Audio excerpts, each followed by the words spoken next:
اسی طرح کی ایک اور مجلس پیش کی گئی ہے دار الندوہ کے اندر، کہا یہ باز نہیں آ رہے سید الشہداء حمزہ بھی اسلام لے آئے ہیں، کچھ کرو کہیں ایسا نہ ہو کہ تم اکیلے ہی رہ جاؤ اور سب اسلام قبول کر لیں۔ کیا کریں؟ کہا عتبہ ابن ربیعہ کو محمد کے پاس بھیجو، یہ ہم میں سب سے بلیغ کلام کرنے والا ہے، جا کے یہ محمد سے بات کرے، اس کو سمجھائے۔ عتبہ ابن ربیعہ بڑی شان و شوکت کے ساتھ، ایک عزم اور ارادے کے ساتھ حضور صلی اللہ علیہ وسلم کے پاس پہنچ گیا۔ کہا اے میرے بھائی کے بیٹے، تم کیا چاہتے ہو؟ اگر تمہیں مال اور دولت مطلوب ہے، اتنا مال دیں گے، مکہ میں کوئی تم جیسا مالدار نہیں ہو سکے گا۔ اگر عورتیں چاہتے ہو، مکہ کی جس عورت پر انگلی رکھو گے، جتنی عورتوں پر انگلی رکھو گے، ان سے تمہارا نکاح کروا دیں گے۔ اگر ہمارے سردار بننا چاہتے ہو تو آج سے ہم تمہاری رعایا، تم ہمارے سردار، قبول ہے ہمیں تمہاری سرداری۔ لیکن یہ تم نے کیا نیا دین پیش کیا، لوگوں میں تفریق پیدا کر رہے ہو، اور اگر تم بیمار ہو، تمہیں جنون لاحق ہے، تو ہم اچھے سے اچھے معالج سے تمہارا علاج کرا دیں۔ حضور صلی اللہ علیہ وسلم بہت تحمل سے اس کی بات سنتے رہے۔ کہا عتبہ اپنی بات مکمل کر چکے؟ کہا جی کر چکا۔ کہا اب میری سنو، اپنی دعوت لے کر آئے ہو، میری دعوت بھی سن کر جاؤ۔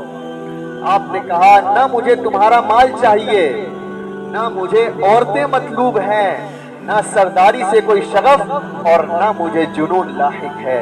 میں اللہ کا پیغمبر ہوں، اس کا پیغام لے کر تمہارے پاس آیا ہوں۔ یہ کتاب جو تمہیں پیش کرتا ہوں یہ اسی کا کلام ہے۔ اور پھر آپ نے سورہ فصلت پڑھنا شروع کی، حامیم تنزیل من الرحمن الرحیم کتاب فصلت آیاتہ قرآنا عربیا لقوم یعلمون۔ آپ پڑھتے چلے گئے یہاں تک کہ جب آپ اس آیت پر پہنچے، فَإِنْ أَعْرَضُوا، اگر یہ اعراض کرتے ہیں، فَقُلْ، تو آپ کہیے، أَنذَرْتُكُمْ صَاعِقَةً مِثْلَ صَاعِقَةِ عَادٍ وَثَمُودَ، میں تمہیں عاد اور سمود کے جیسے عذاب سے ڈراتا ہوں۔ عتبہ یوں بیٹھا ہوا تھا، سیرت نگاروں نے لکھا ہے زمین پر اس کے دو ہاتھ تھے۔ جب اس آیت کو سنا تو حضور کے منہ پر اپنا ہاتھ رکھ دیا، کہا محمد بس کرو، رحم کرو اپنی قوم پر۔ کہا جو کہنا تھا میں کہہ چکا، عتبہ تمہیں اختیار ہے۔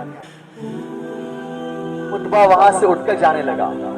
اب وہ مشرکین اور سرداران جو باہر انتظار کر رہے تھے، جب دیکھا عتبہ آ رہا ہے تو ابو جہل نے کہا یہ وہ عتبہ معلوم نہیں ہوتا جو یہاں سے گیا تھا، اس کی تو کیفیت ہی تبدیل ہے، لگتا ہے عتبہ بھی صابی اور بے دین ہو کر آیا ہے۔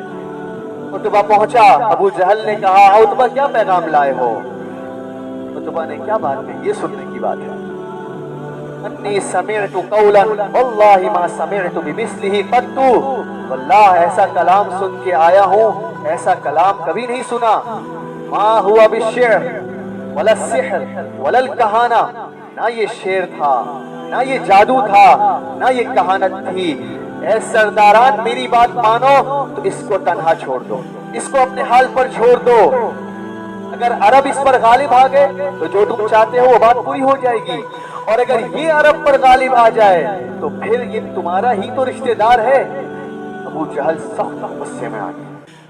ہاں عتبہ تمہیں اس لیے بھیجا تھا؟ مانو نہ مانو، لَيَقُولَنَّ الَّذِي سَمِعْتُ شَانٌ، یہ کلام جو میں سن کے آیا ہوں اس کی ایک بڑی شان ہونے والی ہے، جو تمہیں کرنا ہے کرتے چلے جاؤ۔ یہ وہ شہادت اور شواہد ہیں جو غیر مسلم قرآن کے متعلق پیش کر رہے ہیں۔